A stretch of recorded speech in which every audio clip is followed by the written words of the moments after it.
Welcome, everyone. Welcome to the Barking Dog Podcast, and we're going to be talking about the New Orleans Saints.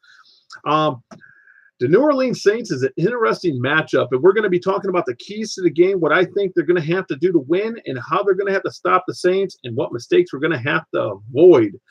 The Saints are a tough matchup, guys. I am trying to tell you guys that right now, and I've got to move my camera eventually, but I'm going to be doing this actually on another camera and editing these videos from now on. This is probably going to be the last live that I do. I only did a live a little bit earlier about the last week's preview, but we're going to be doing a video recording from now on. What are we facing? I'm just going to say it. We're facing a Drew Brees that doesn't age. They talk about Brady, but this man just keeps throwing up 400-yard games like there's no tomorrow. So if we're testing our secondary, it is this game. I think that we're going to get the Brees.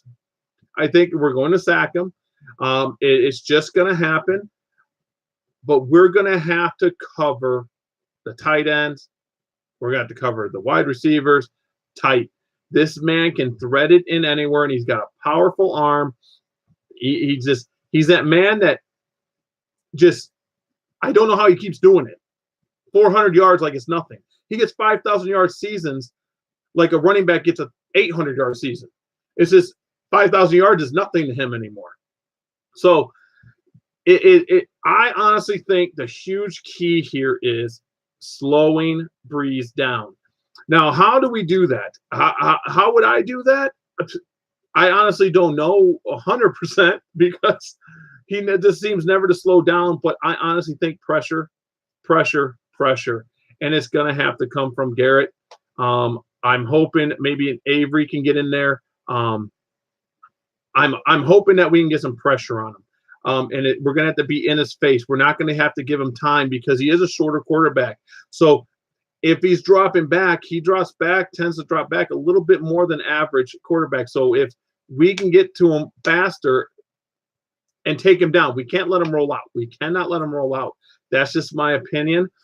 I don't think their running game is going to come at us as much as Connor did in last week's game. I think we're going to actually show a better showing against the run. I'm kind of worried about their passing game. Big Ben put up 300 plus on us. I think Drew Brees is going to put up, I think, 250 plus 300, but we're going to have to really man up. Maybe a couple picks, something to interrupt him somehow. He is a true professional. He's one of them guys that is just dangerous at all times. With the Drew Brees, they always have a chance to win. Now, my key to us winning, though, is not really stopping Drew Brees. I honestly think it is us to get the run going, to keep the ball on our side, to get the Chubb involved, to get Hyde involved, to get Johnson involved. I honestly think Johnson should be getting involved a lot more than he did last week, guys. Johnson is a weapon. I honestly think he might be our best all-around offensive player. I think he's underrated. I know that a lot of teams respect him, but we don't talk enough about Johnson. The dude is just he can play slot. He can line up wide and he can run the ball.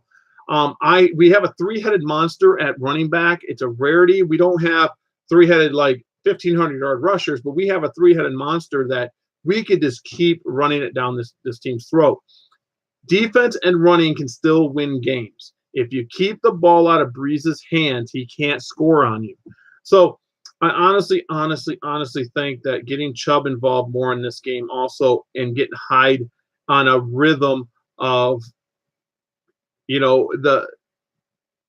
maybe giving them a drive like they did against Steelers, but just keep running the ball. I think if we pass again 40, 45 times, I think we're going to lose this game.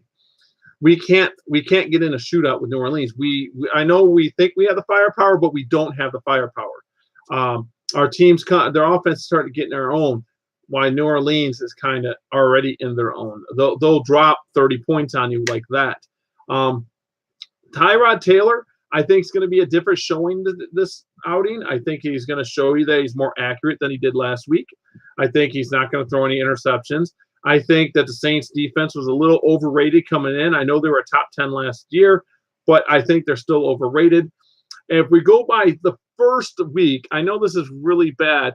Yards per game, we got 327 yards. That's what we got as a team, as the Cleveland Browns. New Orleans got 475. Passing yards per team, we got 150. Now, if you're watching this and you're like, well, Tyrod Taylor passed 197 yards, take the sacks off, okay? So we got 150 while they got 432. Now, rushing yards, we dominated 177. It's a little inflated because, of course, Tyrod Taylor had 77 yards. And then New Orleans had 43 yards. I honestly think that the keys to this game is going to be rushing the ball, protecting the ball, and getting the breeze. Them three things. I honestly think this is a very winnable game. It would be a big win for us against the New Orleans Saints.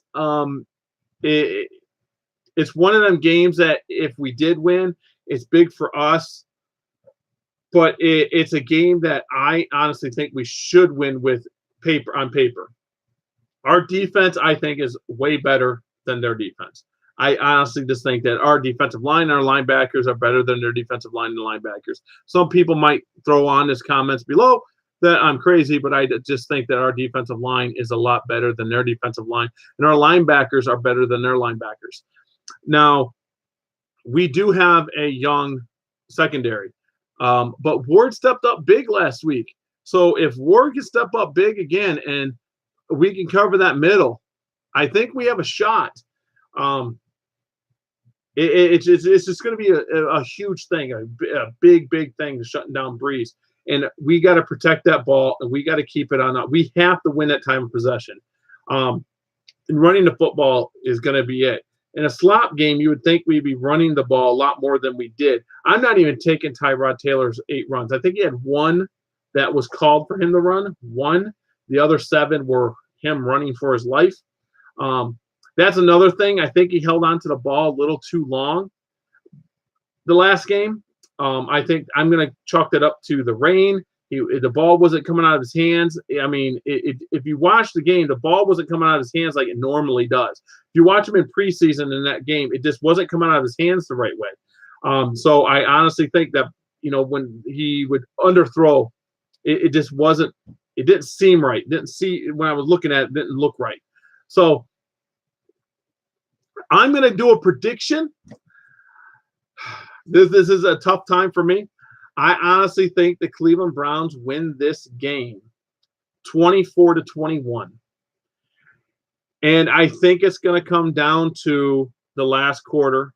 And the Cleveland Browns are going to get like a field goal. It's going to be tied 21-21 again, somewhere around there, around that score, tied. And the Browns are going to go down with like 5 minutes left, kick the field goal. They're going to go ahead, and the defense is going to win it.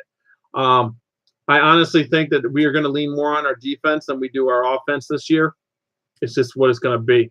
So I'm going to go ahead and let you guys go with this. I am going to be doing some recordings for the next few weeks. We're going to get this done. And if you guys want to comment below, and if you guys like the content's going to get better. Hit the subscribe button, hit the bell so you get notified of my next video. And hit the like button. If you don't like me, hit the hate button. Doesn't matter to me. As long as you're hitting something. All right, man. I'm out.